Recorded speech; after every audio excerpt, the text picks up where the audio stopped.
Africa my continent, Africa my home, se-Africa, South Africa, KwaZulu, eThekwini. Nkosi Albert Mthuli, indawo yesigameko. Umnumzane uDlamini niyamazi. Uzosikhumbula isigameko esenzeke lapha edolobheni eThekwini, Fifth Street. Ise-home.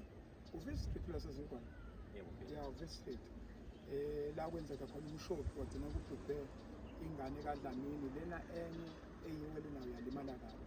Mhlambe-ke ukuthi sibuyisele back ngoba sathi makwenzeke lezi zigameko seza kunina njengomphakathi nabamba la ningabamba khona, kwabonakala futhi ukuthi nibambile. Sezothi-ke manje asilethe i-update ukuthi sihambe kangakanani. Njengamanje uDlamini uzosithatha sibeke ukuthi usehambe kangakanani, ingane kuphi, uyavela yini umnikazi we-flat, akungaphepha amakhulu. Dlamini. Yebo, ngibonga ithuba baba. Ngosodabeni lengane, ingane iyalulama kakhulu njengenga-update na Facebook wami ukuthi isiphapheme ngokugcwele. Isakhona esibhedlela, odokotela basabhizi nayo.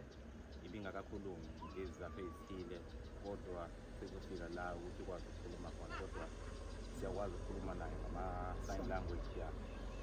So konke kuhamba kahle ngasenganeni, sinethemba elikhulu.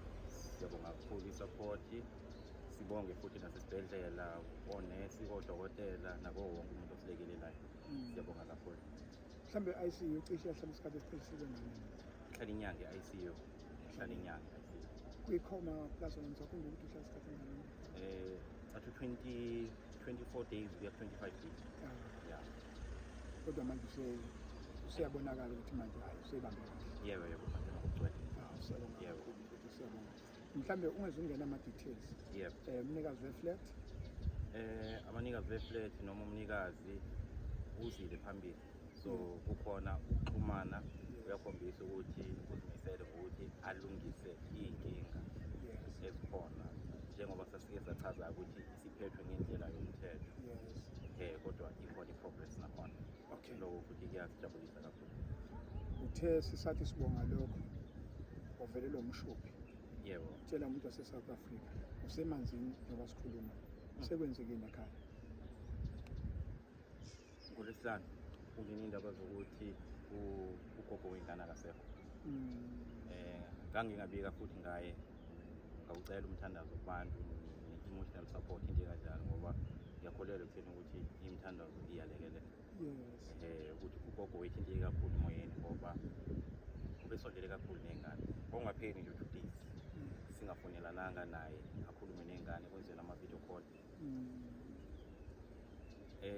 NgoLwesihlanu futhi kugcine kumenele esibhedlela eMaritzburg. Sifika kabuhlungu. So hayi ngithi ngesizulu sishawe ngemva iphindiwe. Sithelo sawo lisonde. Sihlele ukuthi afihlwe ngalo mgqibelo lo siyabonga.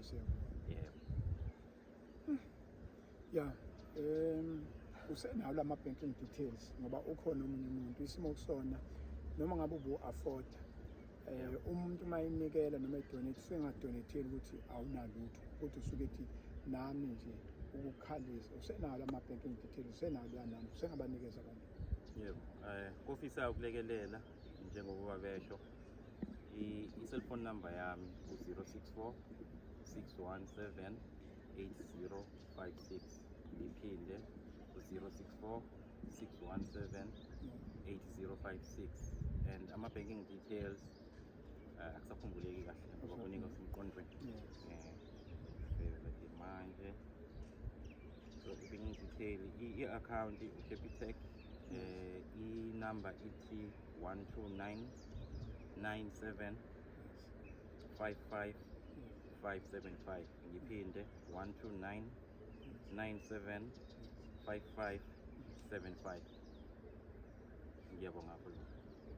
Africa my continent, ngiyalwazi ukuthi abayibambe khona, fihla ihlazo kamakhelwane wakho. Ilokhu nje sikwenza ukuthi uma singambambisa namanje nambambisa kulokhu namanje ake siphinde futhi sibambe ekuqini. I thank you. Siyabonga kakhulu.